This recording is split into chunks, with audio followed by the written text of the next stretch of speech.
Welcome to another episode of The Conversation here on the Dakotan, brought to you by Shock, Safe, and Lock.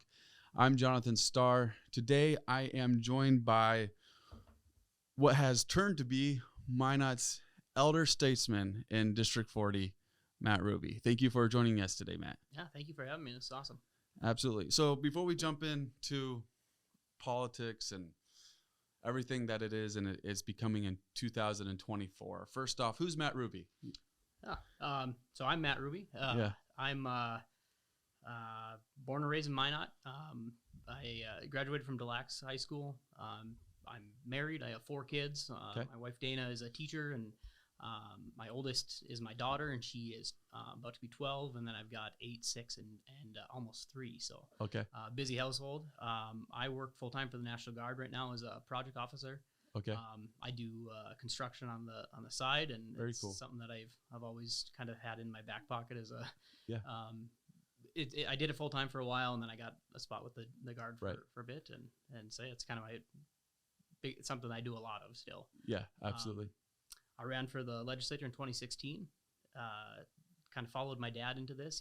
Something that he got elected when I was 9, I believe, and just fell in love with the process and the kind of the policy side of things. He spent his whole career in policy, and I told him at one point we need to serve together, and so just luck of everything. It ended up happening. So that's neat. Followed him into that, and it's been absolutely amazing so far. So at what point did you decide that this was something you wanted to do? Obviously, in 2016 is when you ran and were elected, but when did you decide that this was something you wanted to do? Growing up around it. So I followed him to committee meetings any chance I was out of school and I was able to. So that 2007, I think, is when I can first remember following him around. And I remember going to transportation committee, which I believe at that time he was the vice chair. And then he's been chairing it for a few sessions now. And so that was kind of when I started just diving in, and I liked being on the floor, and I liked following it. And then as I got older, and again, I stayed with it every other year. I went there as much as I could, and you just kind of appreciate the process. I don't know, I can't speak for every state, but North Dakota is really accessible. I mean, it's anybody can come in and talk to us, tap us on the shoulder. You gotta, you might have to work through the sergeant at arms if we're down on the floor, but I run into just random citizens, random constituents that just want to bend my ear on something, and if I don't have anything going on, I'm happy to do it. So I think I really like that part of it, and like I said, you kind of get into some of the policy stuff, and you can change 1 or 2 words and completely put that can put some teeth in it, or that can take it out. Completely change the whole makeup of what you're trying to do. Right. And it's, I don't know. It's just been, so I'd say around that junior high time frame is when I really got into it. And then I just continued, and I got the opportunity to be the vice chair of his district when I was right out of high school. Yeah. And the chair stepped down, or what was busy, preoccupied, so I ended up as acting chair. And so I kind of got thrust into it really quick. That's crazy. And then I bought a house in my district, and and the 2 legislators had, I just went in as a secretary, and they both decided they were going to step down. And so I threw my name into the hat, just thinking I was just going to get my name out there as somebody that wanted to run, and it ended up happening. So it was great. That's crazy. If you don't mind, I'm going to adjust your mic a little bit. Oh, yep. But so we're going to jump back to the politics side real quick. But besides politics, what do you enjoy doing? Lake life? Going out shooting guns. What do you enjoy doing? Oh, I'm an avid hunter. I do a lot of pheasant hunting. I love deer season. I recently, a couple years ago, I got into bow hunting, and that is a whole new rush that I did not know existed until I just did it. I had a buddy that kind of showed me the ropes of chasing muleys in the Badlands, and man, they somehow are smarter than you ever give them credit for. But so I love to hunt. I like to fish. We spend as much time out at the lake as we can. We like the kids like to do hikes up in the mountains, so we go. My sister out in Montana, and we go and see them, and that's a blast. So I love sports. I coach wrestling. I used to coach football, and now my kids are getting into sports. Were you a wrestler in high school? I was. Yeah. You were. Okay. Yeah. Very cool. And so we're constantly there at my daughter ice skates, and so we're there, and we're boys are in wrestling and flag football, and so we're doing that, and Just always going. yeah, it's always going. So love sports. I'm a big Steelers fan, so I like football. And Steelers. Yeah, just a random one, but Yeah, how does that work out? I think because you're North Dakota born and raised. Yep. Yeah. Okay. I think my dad started liking them when they beat the Vikings, because what he said is everybody was going for the Vikings in the Super Bowl. Okay. He wanted to be different, so he went with the Steelers, and then we've been. It's paid off. Yeah, I just dove headfirst into that, and now it's right. And all my kids are, well, I won't say all my kids. I got two of my boys are avid Steelers fans still. Actually married into a Steelers fan. Wow. As well, so that's random. It works out. That's random. That's neat how that works out. Very cool. So, North Dakota born and raised. Your dad's in the legislature, and you follow his footsteps. Different districts. You first ran in 2016? It's been a while now. What kind of has kept you in it? I think so. My second session, I switched over to human services, and there's just so many generational changes that are taking place, and really big things. Mental health has been brought to the forefront really everywhere. Yeah. And so we've been trying a few different things, and I think just trying to see those through and making little tweaks has been one of the things that I've really enjoyed, and trying to kind of crack that nut a little bit. It's multifaceted. There's so many different things that need to be done with that, and for everyone. I mean, it's whether it's emergency responders or teachers or students or military. I mean, everybody's dealing with it. Yeah. And so that's been one. It's been a lot of fun being down there with my dad and working. You make some really good friendships across the board. I've got friends that are way left, and I consider myself pretty far right. And but there's great people with just different ideas. What it comes down to. So there's great relationship building that's been just incredible, and I've really enjoyed it. Yeah, absolutely. What was it like the first time you step in there and you're no longer just joining your dad in there, but it's the first time that you elected and you walk into that room? Was it that a different moment? Oh yeah. Seeing your name on the desk instead of having the folding chair next to your dad's desk is pretty cool. It's I mean, it's definitely surreal. It really, really humbling. There's a lot of great minds that have come through there. And so that's just really cool. I run at the same time that my dad does, so getting to get sworn in with him was just incredible. Okay, so, that's really neat. Yeah. That's awesome. Do you feel a lot of the pressure externally, and it's heated up in the last few years? You feel as citizens, you feel a lot of the pressure, the Democratic versus Republican, and it's become a competition. It feels like in the last 10 years, it's went from being I'm a Republican and you're a Democrat, or vice versa, right? To it's almost like sports teams that are rivals that are like competing, and it is like it seems like it gets very intense in some places. But then when you see them interacting, the actual officials interacting, representatives interacting, it's not, I mean, there's heated discussion, and there should be inter-party heated discussions, like that's necessary. But is it that two sports teams going at it to the death, or is it we're friends, we can shake hands and we can go have dinner together? So I think if you're paying attention through social media, you're only seeing the sports teams going at it. It's vicious, and everybody's looking for, I won't say everybody, but there's certainly some that want to get that quote in the paper. Right. But at the end of the day, especially in North Dakota, if you go in and you're burning bridges because over every little issue, you're not going to be very effective. So people get heated, but there's been times in even committee where we have a good back and forth, and as long as you stay respectful. There's been times where people, they get really passionate about it, and they'll come as soon as cameras are off. They'll come over and they'll say, "Listen, I'm sorry if that came off," and you just can't take it personal. And I never have. I've never been called a name by another representative, but I think for the most part, if what you see people typing on Facebook or something like that, that's about that is as the heated as it gets. But as soon as you get in person again, it's back to I don't want to say North Dakota nice, but it's you're a lot more cordial. You understand that we're both elected to be in that position, fighting for what we told the constituents that we believe in. So absolutely. And that's fair. I think the key part is being able to go once the votes went in and be able to shake hands and just being able to realize that we're both humans. We both have families that we care about. We both have constituents that we're here for and all that, and realizing that's very important. Jump into District 40. We'll talk about the state level in a minute, but at the local level in District 40 in Minot, there's a little bit of changeover going on. Karen Kresbaugh reportedly saying that she's going to retire, which is great for her.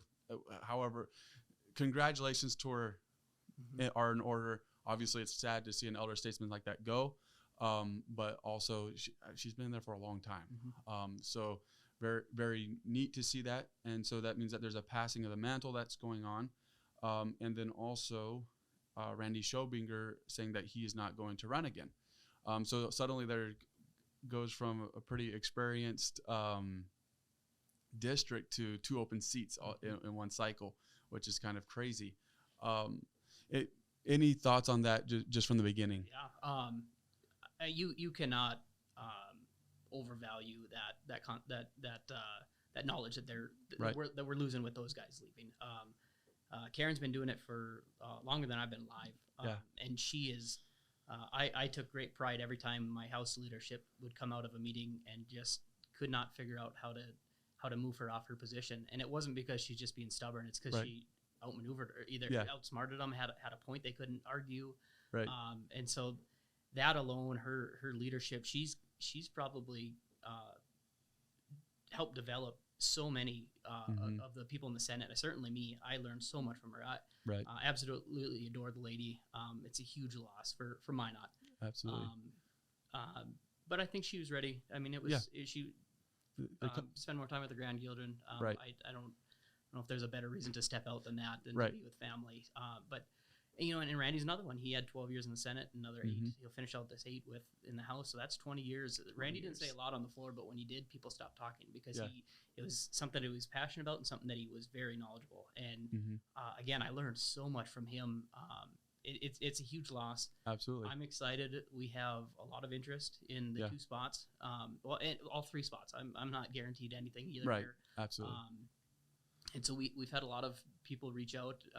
A couple have announced already, and I think we have a lot of good options. And it'll be exciting to see who ends up in those spots. And I think everybody's on the same page when it comes out of the endorsing.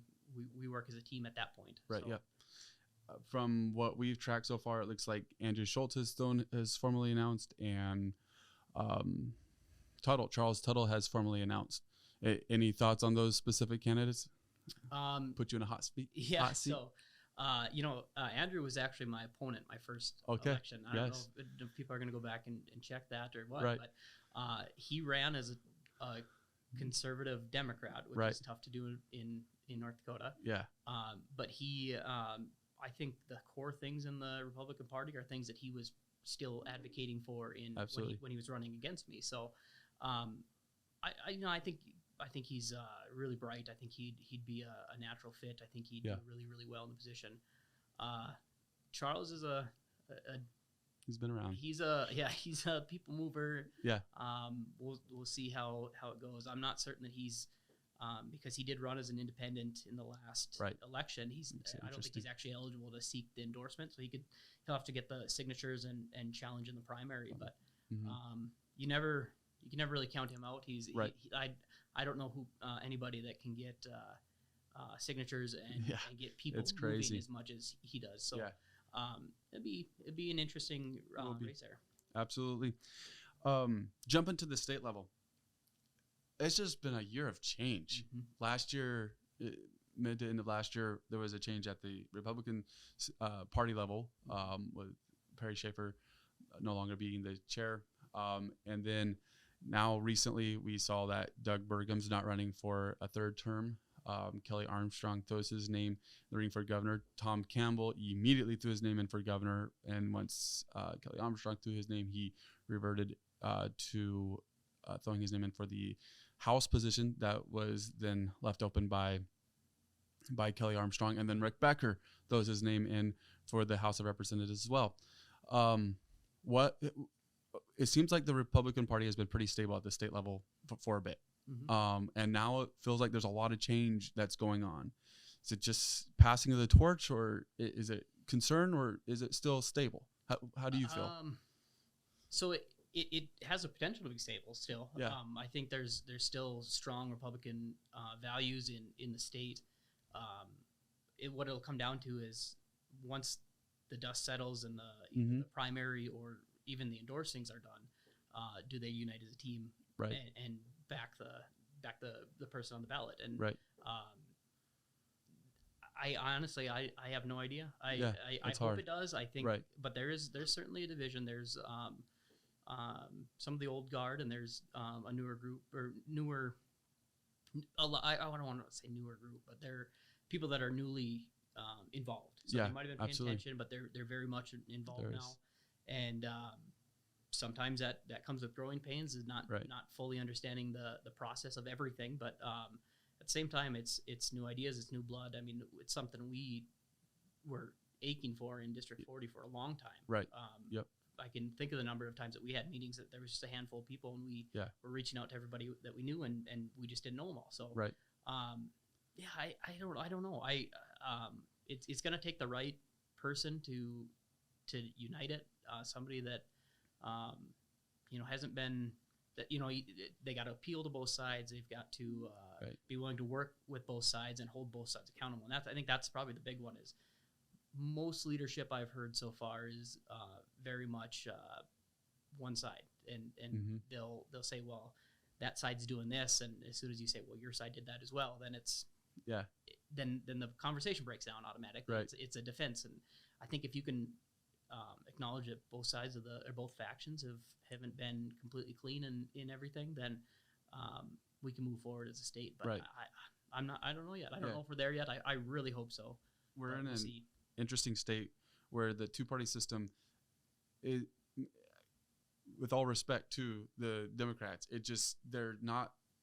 don't contend in a lot of major races. Okay. With all due respect, but it creates a weird vibe within the Republican Party because they don't have to be as united as perhaps you'd have to be in a very contested race. Yeah. And so that's got to create some weird feelings down in Bismarck at times for you guys. Yeah. I guess, again, I would say if you're one throwing stones, it can be absolutely awkward. Because, again, it comes back to you can't be burning bridges. And, you can't. I think I've prided myself on being able to work with anybody. I'm certainly not going to be the one. My dad, again, to come back to that, I might hit that a few times this podcast, but my dad raised me, and we vote differently. And he told me one of the first meetings we were going down to Bismarck together for, he said, I wanted to give him a heads up. I said, I might not vote with you on everything. And he said, you better not. Yeah. And so for a long time, I made it a point to vote before him so nobody could say I was just following him. Well, Republicans in Minot might not get elected in Fargo. It's just it's a different dynamic, and I think people need to realize that. And there's some things that it's really hard to defend if you're voting against or for as a Republican. But there's sometimes there's two pillars that we have that conflict sometimes. Right. Pro business and individual liberties can conflict with each other. Right. Yeah. And I could list a few bill topics that I remember having a internal battle on and trying to decide where to go. So it's it's gonna be interesting. Yeah. Do you feel that there's enough public awareness of what politics really is in North Dakota?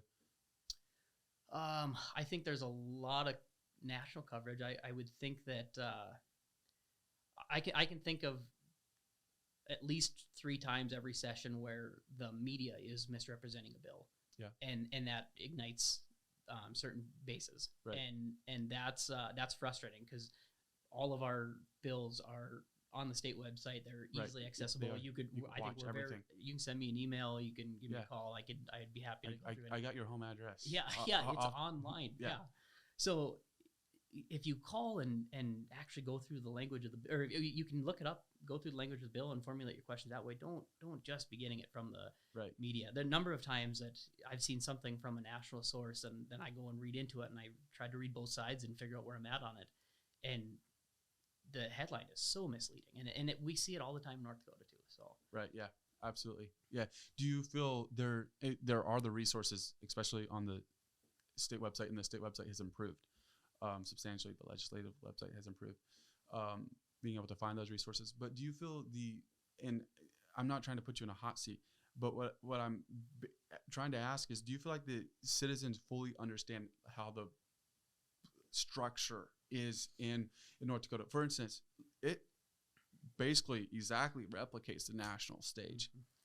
And so, but we're represented as a red state nationally. Mm-hmm. That's what we are. And Florida's a swing state, and Ohio's a swing state, and last political cycle, Pennsylvania was a swing state, and Michigan ended up being one, and Wisconsin. Those things. But in North Dakota, it's, well, we're a red state. Well, that's not how it works, because there's different districts, and do you feel like there's a good understanding of that overall? I would say for the most part. I mean, I think good. Most people say, the more east you get, the right. little less red it's going to be, and that's that tends to be true if you look at who's been elected in what districts. I would say that most people understand that much of it, and then you've got still a good portion that's paying attention and getting an idea of voting records of people, and then there's a number. There's still a number that just votes on what letters behind the name, and then there's some that don't care at all. So it's crazy. It's crazy to think, for me, and obviously in my life things have changed, but it's crazy to think that you go and you do so much research. Right? It seems like for the national election, but then for your local election, you're like, oh yeah, that's right. I got to vote for somebody in my district. Oh, mm-hmm. I saw these guys sign in the yard. I guess I'll vote for them. I saw them the most. It's sad that happens at a local stage, and it's something that hopefully awareness can be brought to. But like you said, overall, I think there is a general awareness that people do have. Looking forward to this election cycle for you, what are some of the key things that are important for you in this upcoming race that you're standing on? Yeah, so again, I'm going to say that mental health across the board is got to be a top priority. We've done some really good work in trying to deal with the workforce shortage in certainly in think nurses and teachers and stuff like that. So we've tried a few things dealing with like military spouse licensure. And I think there's a lot to be done with that, to have reciprocity with other states as far as professional licensors. So that's another one that we're always going to have to deal with. Lowering taxes. I know some people, you'll have the back and forth on do we allow tax breaks for certain businesses, and I think everybody's getting hit with taxes. I think if your business is up and running, it's probably, especially if it's been successful, it's not going to hurt us any to give a tax break, and so as long as the people are, individual people are getting it too, right?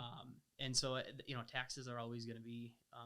I don't have any hard policy that I'm running right now, but I would love to see something done with property taxes. I know as a state we don't levy them, but we have funds where we could certainly be looking at different avenues to fund certain things, and then with that we'd have to pull away or pull back on levying ability for some local municipalities, and that's really the only way to guarantee it. If the state's going to pick up something, we have to take that levying ability. Otherwise, it's just going to get backfilled with something else, and that's been true time and time again. Right. Which is why a lot of people won't vote for just a sheer buy down in property taxes, because it's just going to get backfilled. So, do you feel like it's reasonable to actually end property tax?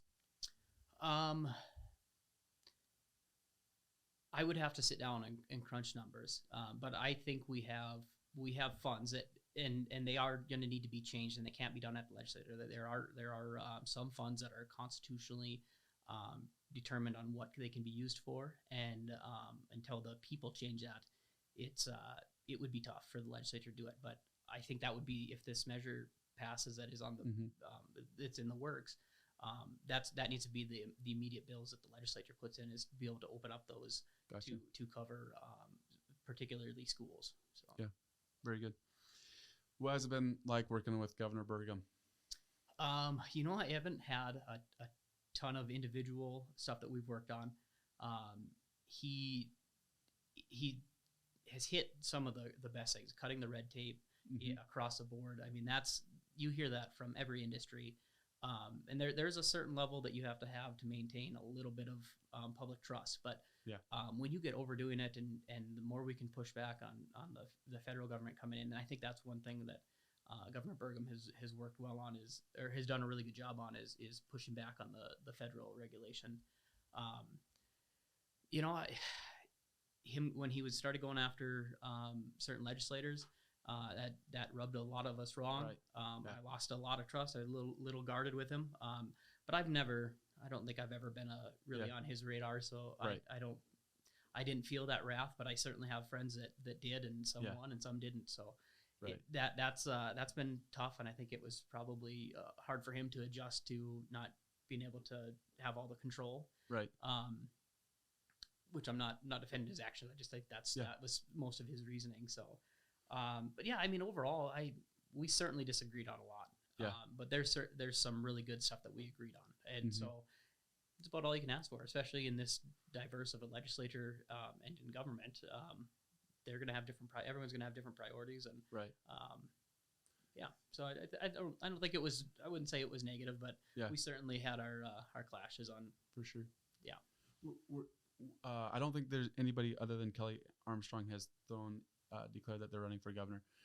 Did you work at, I know that you guys are in two whole different ball games to some degree, but did you work much with Kelly Armstrong? So Kelly was in the Senate when I first got elected, and he was actually our state chairman. Okay. And so I knew him from that a little bit. Right. We didn't have many bills that we worked on or anything like that, but I think Kelly's a leader. There's no doubt about that. Right. He's very capable. He loves North Dakota. He's very smart. I think if that's who ends up with the nomination, right. And again, I don't know who else is who's going to actually. Right. It's such a tough uphill battle already with him being in. But if that's who we end up with, I mean, I can maybe think of maybe one or two people that I would prefer more, and one of them's got my last name. So, yeah, exactly. But no, I think Kelly would be a great governor. Yeah, absolutely. One more thing on the governor spot is with Burgum. He ran for president. Obviously, that was kind of neat. Have a North Dakotan stepping out there, and it was neat to see him on the debate stage. Just quickly, what was your feelings on that? I've always thought, or not always thought, but especially since I've had a career in politics, is that if we could put somebody that was up there just talking issues and not bashing, right, then we'd get a chance. Now, the only thing I wish he would have done, because everything that he said, I think I agree with. Right. He hammered on pulling back federal regulations, dialing back on executive orders, and just the strong hand of the federal government. I just wish he would have interjected himself a little bit more, and I think he could have without being disrespectful, right, as a lot of other speakers on were. But I think it was cool. I think he really got he captured what North Dakota is about as far as what he was talking about in the debates. Like I said, I would like to see a little more assertiveness from him, but get rid of the North Dakota nice just for a couple hours. When you can still be assertive and nice and respectful, right? And it just that's one thing that's not found often on that debate stage is respect. Right. Yeah, it just seems like it. Afterwards, they shake hands and they end up in each other's cabinets and they're friends, obviously. But when you up there, they just go and claw. But it wasn't, and it seemed at times that perhaps the moderators were a little unfair, but it was definitely neat and good for him for doing that. As we come to a close, let's turn it back to Minot.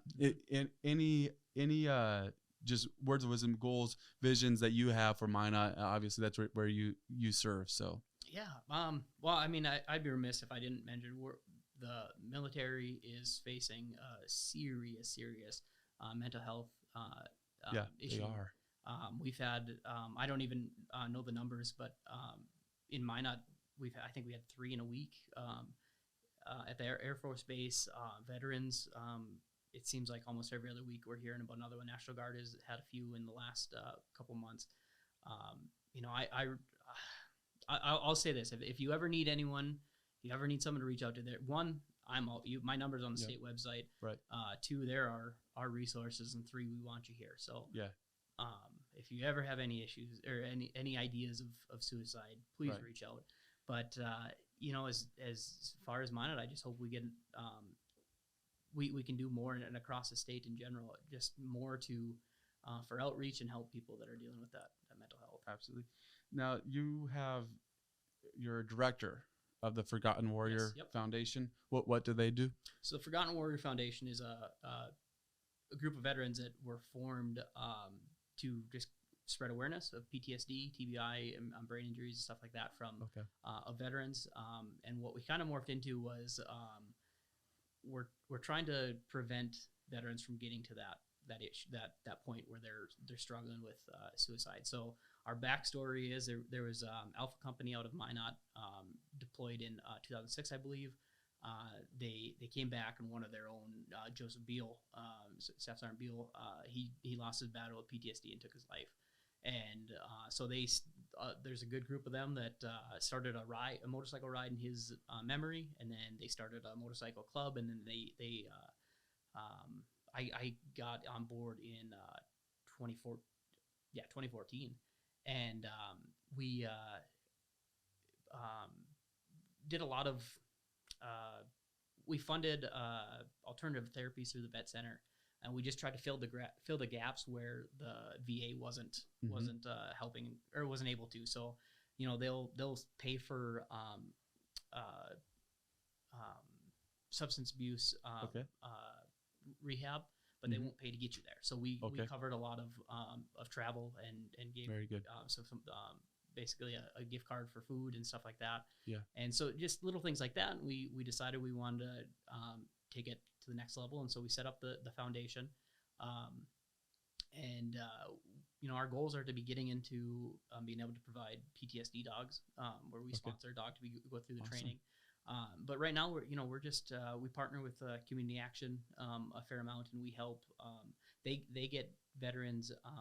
They can help them get jobs. They can help them get housing, but we help them with basic a table and dishes. The basic necessities, a bed. Yeah. And then so that's kind of been one of our big ones as we're building. And we help with the PTSD walk that's in at the end of June, and then we do our PTSD ride, and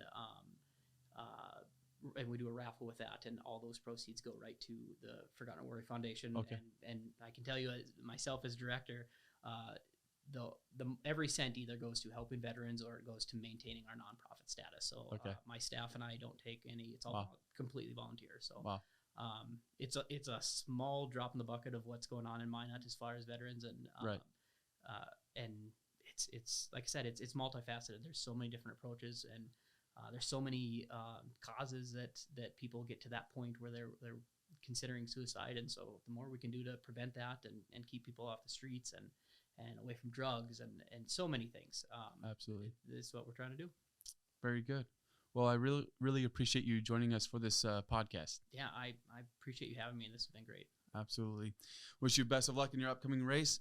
Do want to say to all of our viewers, if you are interested in tracking all the information that's going on with the majority of the candidates in North Dakota, then head on over to mydakotan.com and click on Election Central.